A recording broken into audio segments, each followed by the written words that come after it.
Hello, my name is Tania Lee, and it's my great honor to be invited to give a keynote lecture for this ALTERSEA conference.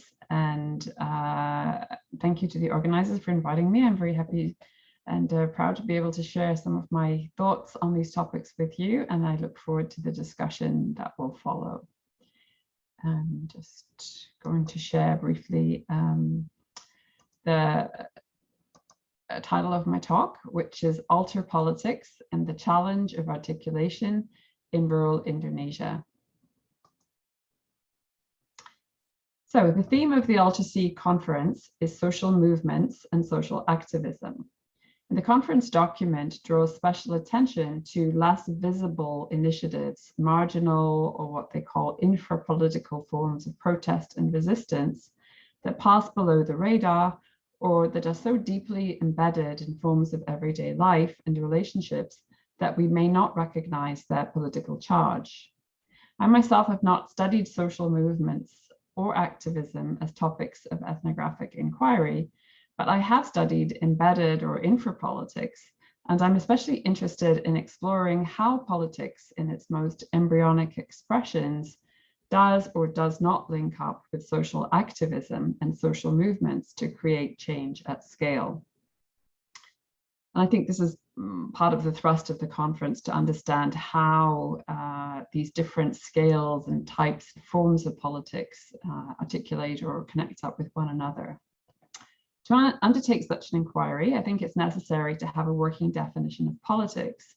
And I have adopted the one offered by Nancy Postero and Eli Elinoff in their 2019 article in Anthropological Theory titled A Return to Politics.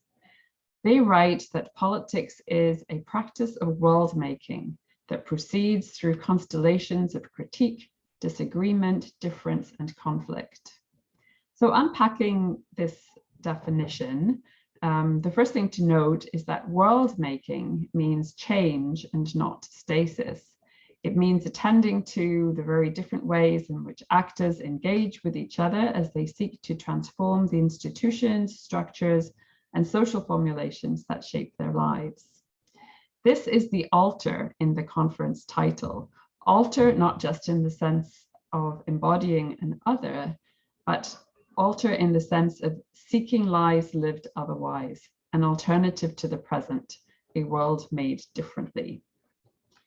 So note also that this definition of politics as world making starts with critique, with unease, with a sense that something is not quite right with the world as it is, a disagreement that's often felt before it's expressed in words and long before it's mobilized to effect change. Critique, as I understand it, means discovering in a configuration of power its inherent possibility for being other than it is, opening a space to configure it differently. As Didier Fassin notes in a recent essay, the term critique derives from the ancient Greek word kritikos, which means able to make judgment, stemming from another word, krinein, which means to separate or to distinguish. Similarly, in Gramsci's conceptualization, politics begins, quote, in its elementary and primitive form as a sense of distinction, of separation, in an instinctive feeling of independence, which may be lodged in common sense and in the practices of everyday life. Stepwise, what this means then is that, if critique is a sense of unease, a sense that things are, begins with a sense that things are not right with the world, that somehow they should be or could be configured otherwise, that's the first step in politics. Critique, therefore, means exposing a formation of power to critical scrutiny and reflection. But following that, then, world making, according to this definition, means closing something down. That's how this now is how we will organize the world, stabilize its forms, and arrive at new settlements.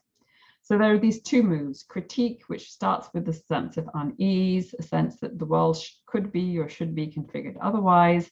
And then the second part of world making is actually attempting to configure it otherwise, which means forging a new settlement. This now is how we will organize things. This now is how we will live. So seen in this way, settlements are not a bad thing. They enable people to live together, to form communities and to organize commons. They're the stuff of social relations and institutions.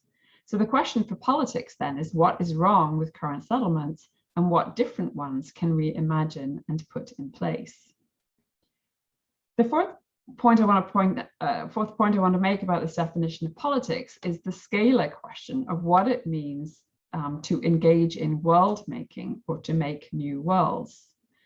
How does critique in its many infra and localized forms translate or aggregate or link up with movements for change that operate in different idioms and at different scales?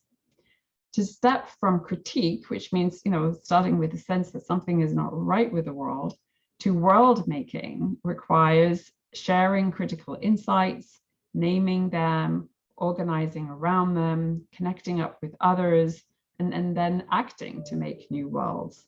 That's a big step. It's a huge one, from a sense of critique to effective world making. To make sense of this, I've drawn on the work of Stuart Hall, who offers a way of thinking about this in terms of the notion of articulation. So articulation meaning two things. On the one hand, to articulate, to make explicit, to give expression. And on the second aspect is articulation as in forging a connection, linking up with others to enable some form of collective action. So those two things, making explicit, articulating, and linking up or connecting, are the two things which are necessary to make politics an effective practice of world making. Most of the time, however, there is no articulation. Critics keep their insights to themselves and no connections are forged. For me, this is a crucial arena of research. We need to investigate how and why critique fails to link up so that no world-making action occurs.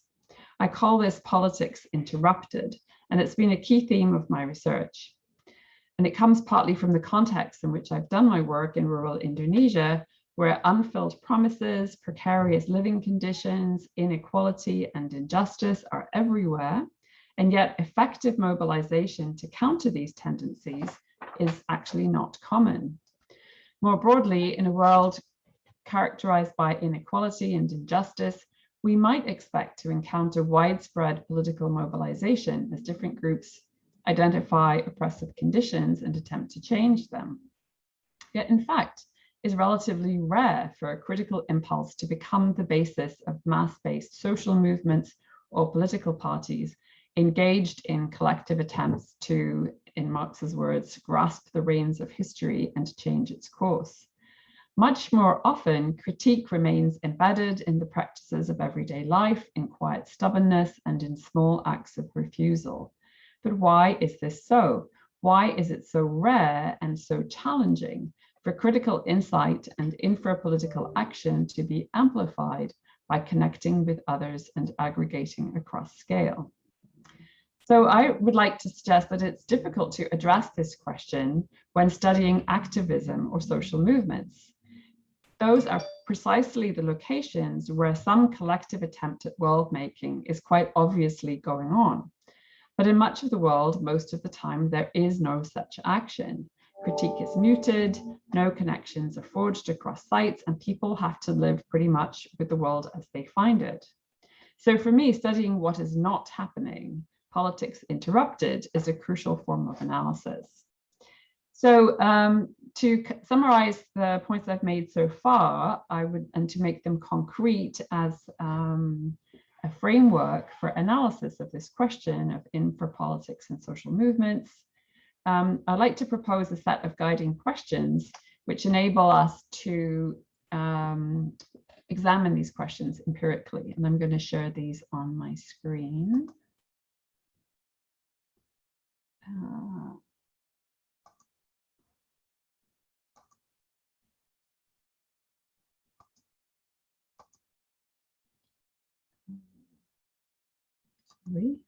Okay, there.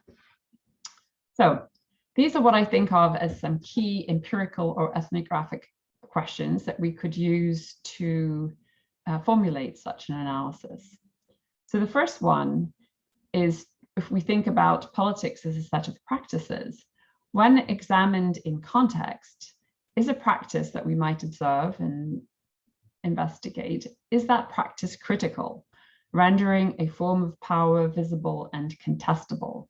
Or does it work within, reproduce, and consolidate existing formations of power? It's the first question we might ask. Secondly, if a practice is critical, what is the target of critique? What's the formation of power that creates a sense of unease or separation on which the critic passes judgment?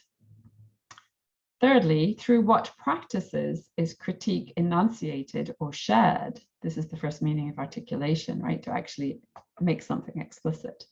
Is it shared in word or in deed? Is it just evident in silence or a shrug of the shoulders, in stubborn survival, in refusal to comply? There are many ways in which critique is in fact shared without being enunciated or made explicit. Fourth, what is the social group that connects to this critique? And fifth, in what ways does a group thus assembled act to change the configuration of power it is identified as problematic? Sixth, what are the silences and the embryonic critiques that are not articulated, or that maybe they are articulated, but they do not form the basis for connection and mobilization? Or maybe they do form the basis for connection and mobilization, but they do not make new worlds. And finally, what are the practices that sustain and stabilize the status quo? So I'm going to copy these. I'll do it later. I'm sorry. Stop share for now. Okay, so those are what I am proposing as some guidelines really for empirical analysis of this question of the practice of politics and how alter politics in its infra forms connects up to social movements. So what I'd like to do now is to put this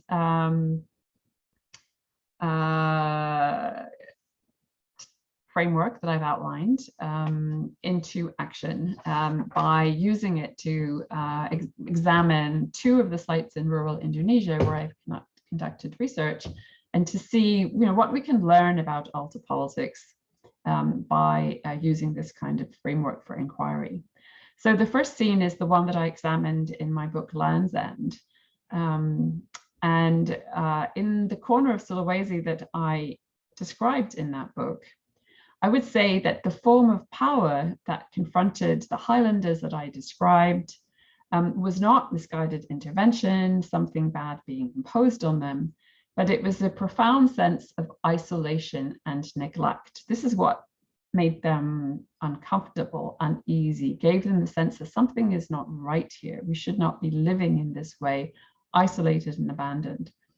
They had no access to roads, to schools, to healthcare, or any of the other facilities that became broadly available to rural Indonesians during Suharto's rule. No non-government, religious, humanitarian, or political organizations took any interest in their plight, and nor was there an enemy. No migrants or corporations moved on to their land. Their main point of contact outside their highland neighborhoods was with coastal merchants who bought the forest products that they collected and the cash crops, such as tobacco and shallots, that they grew on their swidden fields alongside their food crops, corn and rice. When I first visited the Highlands in 1990, many of my interlocutors articulated, made explicit their frustration with the way they were living and expressed the desire for a kind of progress they characterized in material terms. They wanted roads, schools, better houses, clothing, and food. Their desire, I would say, that why were those the desires that they expressed? This desire was formed in the crucible of a particular history and geography and embodied experience. Highlanders who ventured down to the market on the coast were confronted with the disdain of coastal people who classified them as poor and backward and treated them badly. Village officials humiliated them in public, telling them that they should stop their practice of shifting cultivation, but offered no alternative source of livelihood.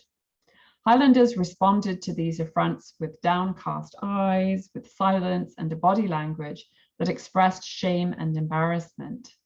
And this was a stance quite different from the relaxed and jovial manner that the same people adopted in their mountain homes. So one could say they had a critique. It was a critique of their isolation and abandonment.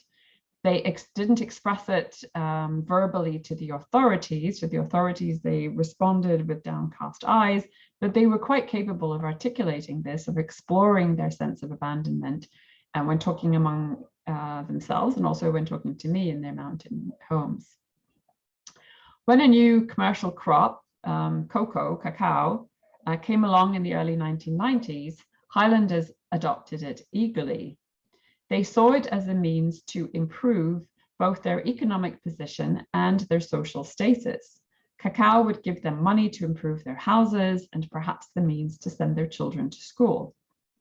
What was at one level simply a change of crop from shallots to cacao turned out to have transformative effects on Highland social relations. Because cacao is a perennial, it interrupted the customary land sharing system associated with shifting cultivation. Each patch of cacao the Highlanders planted meant a patch removed from the commons and rendered into private individual property as they understood it. Over the following decade, steep inequality emerged among the Highlanders as the dull compulsion of capitalist relations set in. Kin and neighbours divided into new classes, owners of capital on one side and vendors of labour on the other. Each of these classes constrained, in fact compelled, to operate efficiently in order to secure their daily and intergenerational reproduction. Some Highlanders achieved greater prosperity and security through this process, a triumph they displayed when gangs of porters carried their sacks of cacao down to the market. They earned the grudging respect of coastal folk who previously scorned them, but the same processes that enabled some people, some Highlanders, to accumulate land and capital pushed others into destitution. So the ethnographic challenge for me was to explore the common sense that enabled Highlanders to bring about this far-reaching social and economic transformation. They had, in fact, made a new world, and yet failed to furnish them with critical insights that might have enabled them to reflect on the course of this transformation and direct it differently. Like they had basically accomplished their goal of, or at least some of them, of removing their isolation. What they had done at the same time was to constitute a vastly unequal world based on private property. And my question was, where's the critique? You know, how a critique of isolation did not transform itself into a critique of the capitalist relations, which had now been established.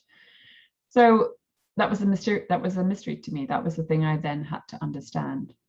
My analysis delved deeply into the Highlanders' everyday practices and relations in all their creativity and incoherence. I tracked the small but crucial steps through which the social relations that prevailed in the 1990s were transformed. Remarkably to me, no one contested the concept of private property in land, because this accorded with elements of their common sense that validated personal autonomy, enterprise, and the investment of labor. What they did struggle over was who was entitled to privatize which particular plot of land, and a new critical discourse emerged among them around attempts to monopolize excessive areas of land, or what they called wanting to control it all, leaving kin and neighbors without any access. But contra Polanyi, they did not oppose the commodification of land as such. Highlanders who prospered through cacao accumulated more land by buying it up from kin and neighbors who were struggling to make ends meet. Closer to Polanyi, they did feel uncomfortable about emergent wage work relations. It felt to them uncomfortable to become a wage worker for neighbors and kin, becoming someone's coolie, as they put it. That did not fit with their sense of autonomy, the sense that they had forged through individual enterprise and hard work in the past. But much as they resented having to become the coolie of their neighbors or their kin, they actually had no means to avoid this fate. For those Highlanders who became landless, they were basically compelled to work for others. If they didn't do such work, their children went to bed hungry. So where's the critique? Where's the critical politics that comes out of this? I considered that a critical politics building upon the thread of the Highlanders' common sense that values personal autonomy and rejects structurally entrenched hierarchy. This is one of the threads of their common sense, which was quite dear to them. You know, that thread could possibly be articulated and could become a force for making the world differently in the Highlands. But it would run up against another thread in their common sense that accepted rising inequality as the normal outcome of differential skill, effort, and luck. This thread accurately reflected the old system of production in the Highlands, which was underpinned by abundant land and by a strong sense that a person willing to work hard to bring land into production deserved to reap the reward of their efforts. Like that was their kind of cultural system. That was their understanding of how someone prospered. It was through enterprise and hard work. But that old common sense did not take into account the new realities that left landless Highlanders with few ways to express the autonomy that they valued so highly, and no way to carve out their own futures with hard work and skill. Like you may want to work hard, but if you don't have any land, you're going to be working hard for someone else and for their profit, and that hurt. They found that painful, but they actually had nothing that they could do about it. The slow, insidious, transformative effects of capitalist economic relations appeared to Highlanders and observers alike as business as usual, even as they left destitution in their wake. What then of connections? Where were the organic intellectuals or social movement activists who might have helped the Highlanders make a different kind of sense of their situation and mobilize to transform it? Basically, I found that there were none for two reasons. First, as I noted earlier, the Highlanders were profoundly isolated and they did not speak Indonesian or have any contact with media, politicians, activists, or even school teachers bringing new ideas. Their isolation did not make their society static, quite the contrary. Using their own intellectual and material resources, they had thoroughly transformed the social and economic relations governing property, production, exchange, community, and family life in just 2 decades. But isolation did limit their exposure to alternative ways of making sense of these transformations. Like no one was supplying them a different language or a different way to make sense of, to evaluate, or even to act upon the new conditions. Secondly, even if had activists from local NGOs who were working on rural issues visited the Highlands, it's doubtful that a constructive connection would have been made. I did try to attract many of my social movement friends to go and visit these Highlands with me, but on the whole, they were very reluctant to do this because when I described this story, they said, well, the Highlanders made the wrong choice in privatizing their land, in diving into cocoa, a global market crop. Basically, they seemed to have brought their troubles upon themselves. So this was a scenario or a conjuncture in which there were no virtuous villages valiantly protecting their customs and commons, nor was there any villainous corporation imposing its will upon Highlanders. And capitalism was not a set of capitalist relations, one could say, had not been imposed on the Highlanders as an alien force arriving from the outside, but had actually emerged from their own actions.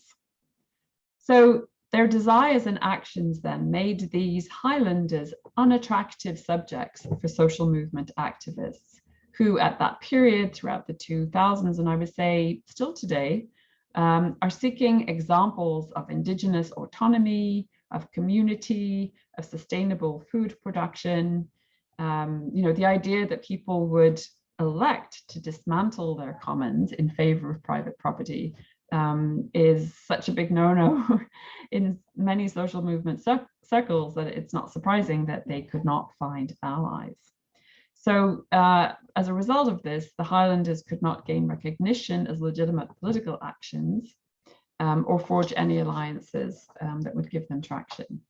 So indeed, there was no redemption. I would say that Land's End was a dead end for these impoverished Highlanders, but also for activists seeking subjects worthy of support, and perhaps also for readers who prefer books that end on a hopeful note.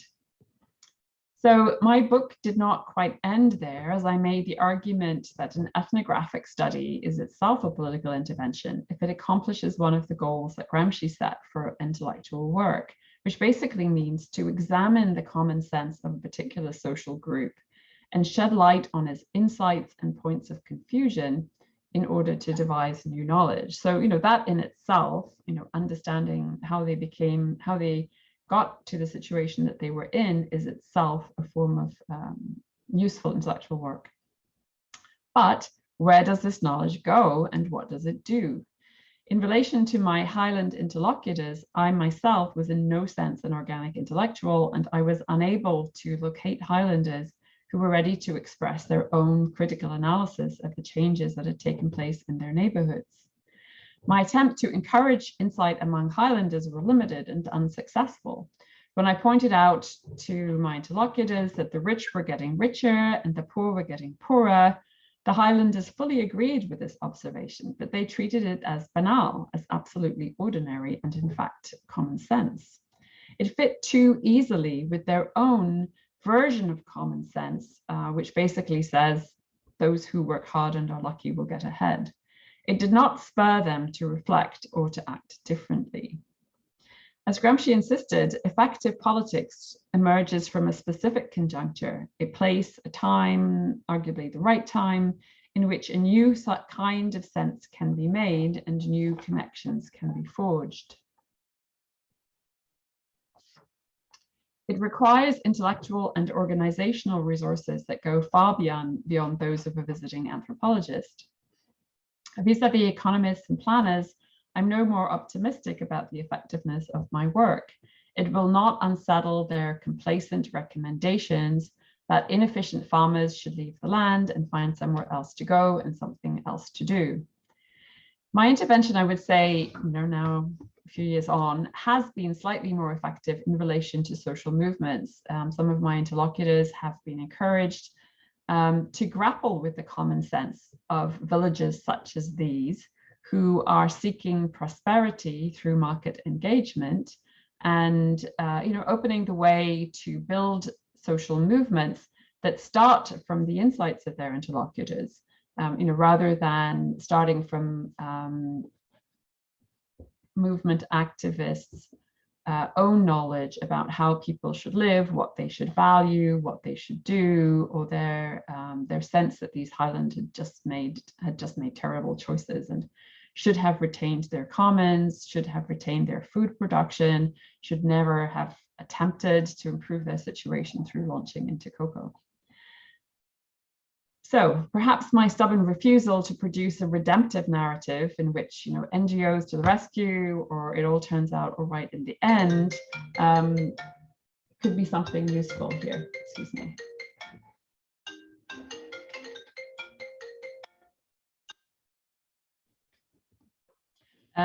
All right.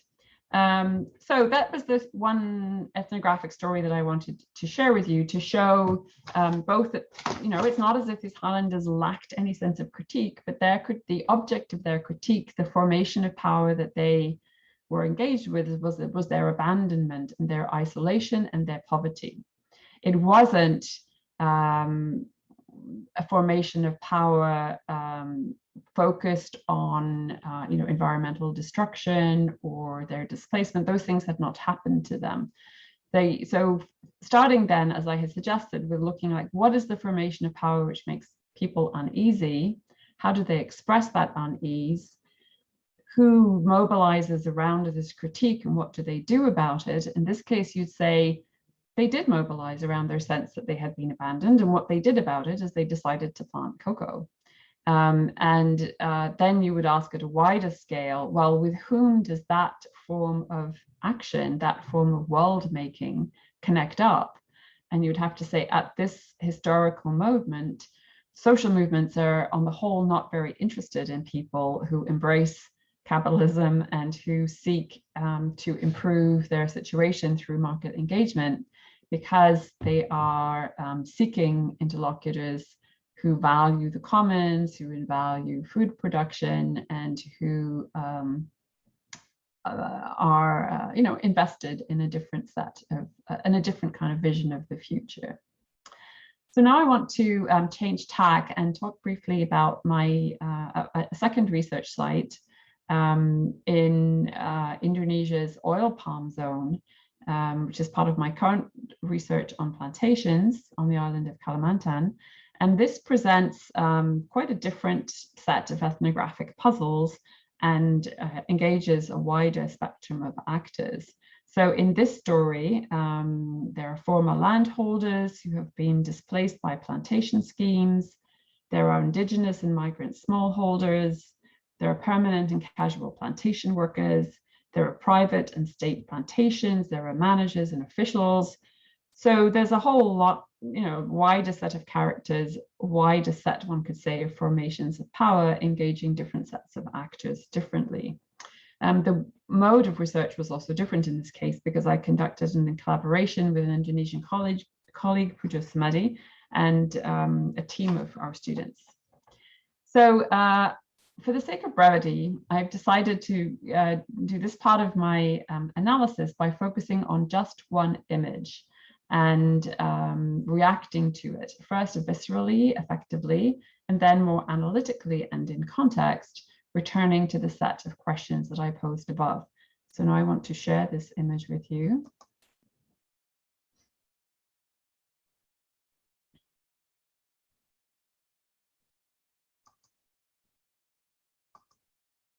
And it is this one.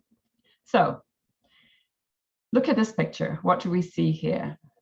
Reacting, first of all, viscerally, what we see is arguably a ruined landscape.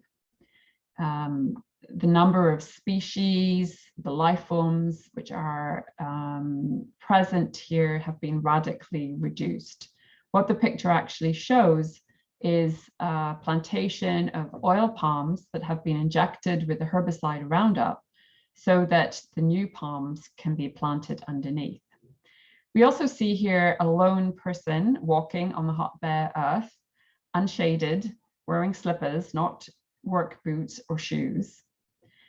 What this picture does for me, sort of viscerally and effectively, is it immediately begs of me the question, what has been lost? What forms of life were present before this plantation? Are there any remnants? Are there any traces? Is there anything to be recovered? What is community? Where is the commons, right? What we see here is a picture in which many things which presumably were there before have now gone and been ruined. It also begs for me a set of questions about what has been installed, what I call the infrastructural violence, which is built into the landscape. When a vast landmass is occupied by monocrops and a grid of roads, there's no need for guns or guards. Basically, the violence is built into the landscape as such. It also asks of me, what is the common sense of this arrangement? How did creating a plantation of this kind, or even injecting the palms with Roundup, how did that become common sense? For what set of actors is the common sense and normal way of proceeding? And presumably a social group for whom notions of productivity and profit and foreign exchange and possibly even the creation of jobs are urgent agendas.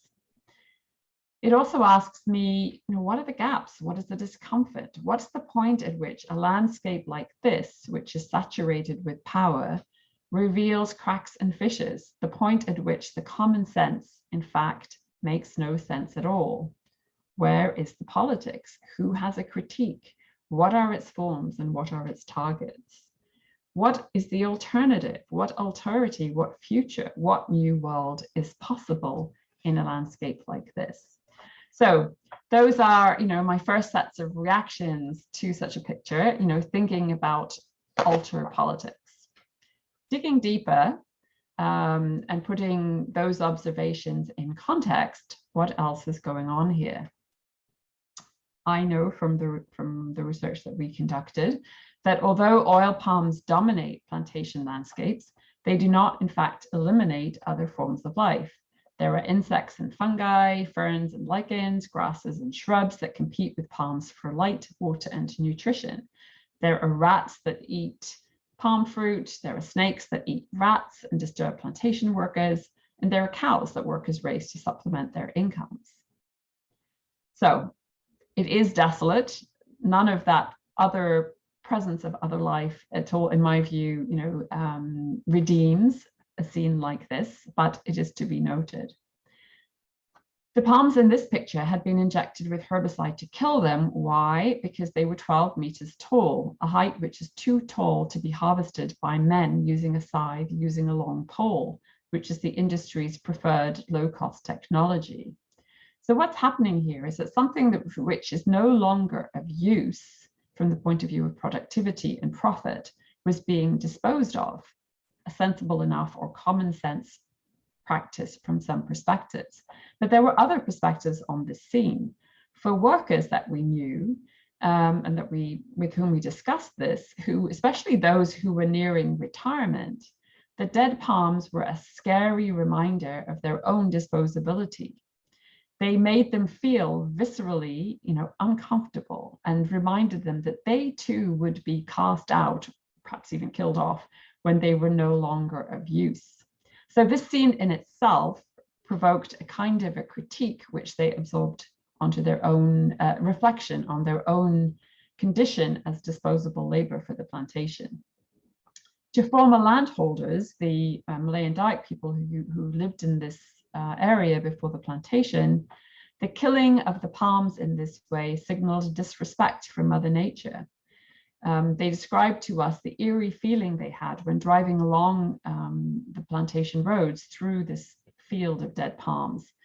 They felt that something was quite wrong with this picture, and they made human comparisons. What they said was that the palms had given everything they could to their owners. They had provided palm fruit and profit as they were required to do. They were therefore entitled to some reward. They should be left to live their last days in peace, even if they were not productive and should not be dispatched with a needle full of Roundup. More alarmingly for the original landholders, the new palm seedlings that workers had planted underneath the dying palms indicated something else, which was that the corporation planned to renew its concession. Villagers had hoped that when the first generation of palms came to the end of its productive life, the plantation would return to them. That was their understanding based on the initial land acquisition in 1980. But when they saw that the palms had been injected and new palm seedlings had been planted underneath, this dashed their hope and left them feeling very desolate indeed. For plantation managers, one could say the dead palms were technically correct, right? This to them is not a scene of desolation, but one of technical competence. This is what you're supposed to do when palms reach the end of their life. But for them, the seedlings that were planted underneath were an embarrassment. These seedlings were overgrown with weeds, and the horseshoe terraces on which they were planted were undersized. So right there in front of their eyes, when they accompanied us to visit this plantation, there were embedded in the landscape material signs of their own failures and deficiency. They risked to be exposed as technically incompetent or perhaps corrupt. So on that story, a young man who'd been hired by a contractor to dig the terraces told us that the contractor had colluded with the manager to bill the plantation corporation $5 per terrace, yet he only received $1.70 for back-breaking work in the heat with a hoe. So there's a backstory to the overgrown horseshoes and the unproductive new palms. Offended by what this worker saw as the manager's excessive greed, he had decided to make his terraces smaller than was required, but just big enough to keep his job. So looking at this scene, then, one could say there were many fronts of infrapolitics: embodied critique, affective discomfort. Like a great many people looking at this scene felt uncomfortable, felt that there was something very wrong with this picture. But what kinds of action and reflection followed? The casual worker digging the terraces acted alone to improve his situation. His form of action was general in the plantation, we discovered. All workers and managers stole time, and a great many stole palm fruit or money or supplies. Theft, one could say, theft of this kind, you could say this was evidence of critique. You know, why is the plantation corporation so rich while our pay is so low? But one could also say that this kind of theft is not world making. It left the plantation as it was, and differently placed actors sought to extract some shares from it. This kind of theft could actually be seen as a mode of stabilization. Because so many people stole from the plantation, no one wanted to kill the goose that laid golden eggs. From the villagers' point of view, what did they do about it? Well, they had been contesting the presence of the plantation since day one, 30 years. But their practices of protest were occasional: mass blockades, one in 1997-98, and their main demand was concessions. Their demands were modest. They did not demand that the corporation depart. What they wanted was for the corporation to return some of their land, give them some outgrow plots, and treat them with more respect. The demand for respect, arguably, was no small matter.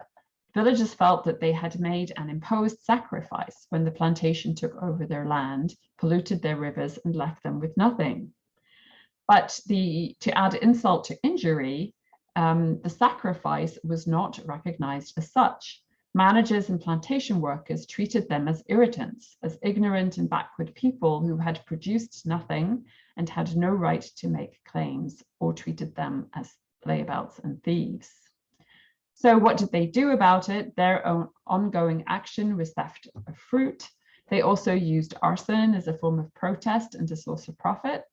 They set fire to these dead palms to catch bats and fat rats that fell out of the burning palms half dead, and that were good to eat or to sell.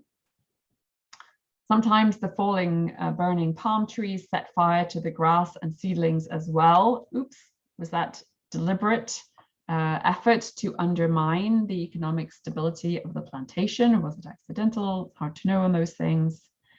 Basically, to try to find a point of entry or an optimistic scenario for politics as world making is challenging in this milieu. There is critique on multiple fronts, felt, embodied, and enacted.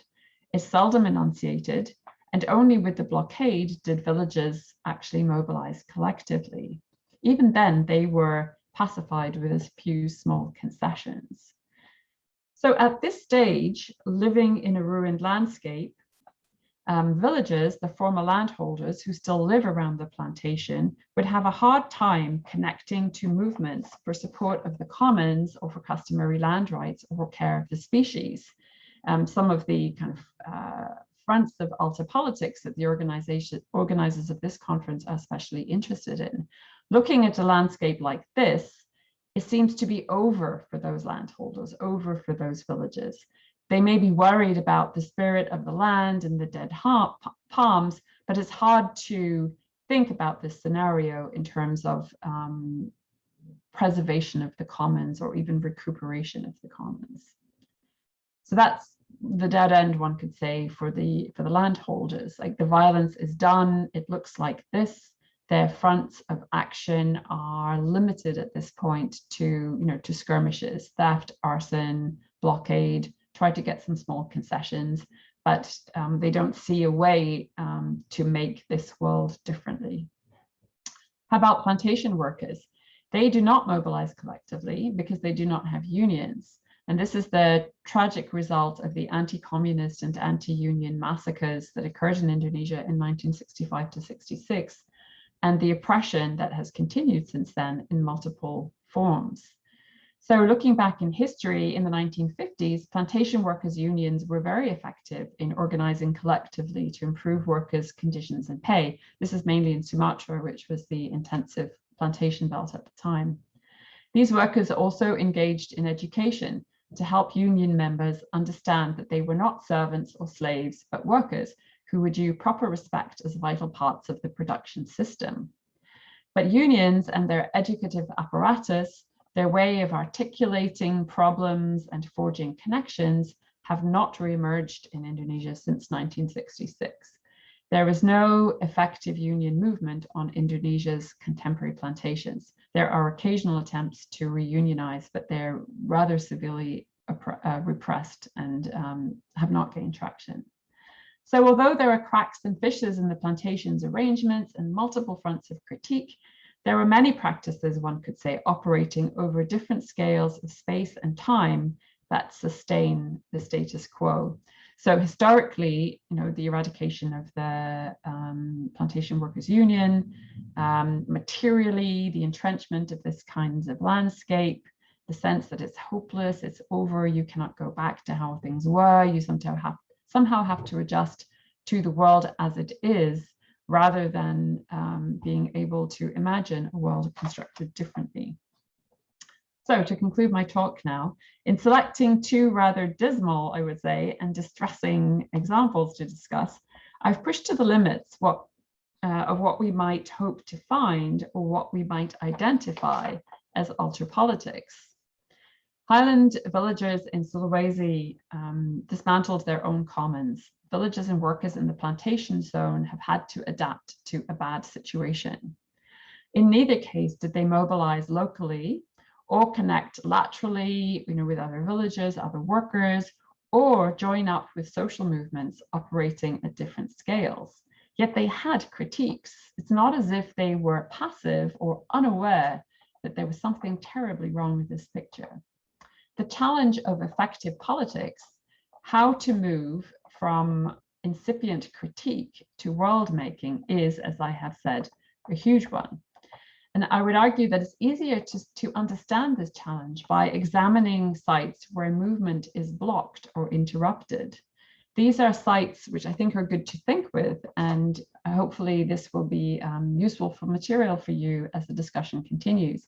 I think on a comparative basis across Southeast Asia, there's quite a bit of difference here. Like in some Southeast Asian countries, the question of articulation, who articulates a critique, using what terms are available, what are the social movements, the political parties, the intellectual streams and currents which are around, which are available, differ quite a bit, between the Philippines, Thailand, Indonesia, Vietnam, Cambodia. So I think this is a useful question to examine comparatively.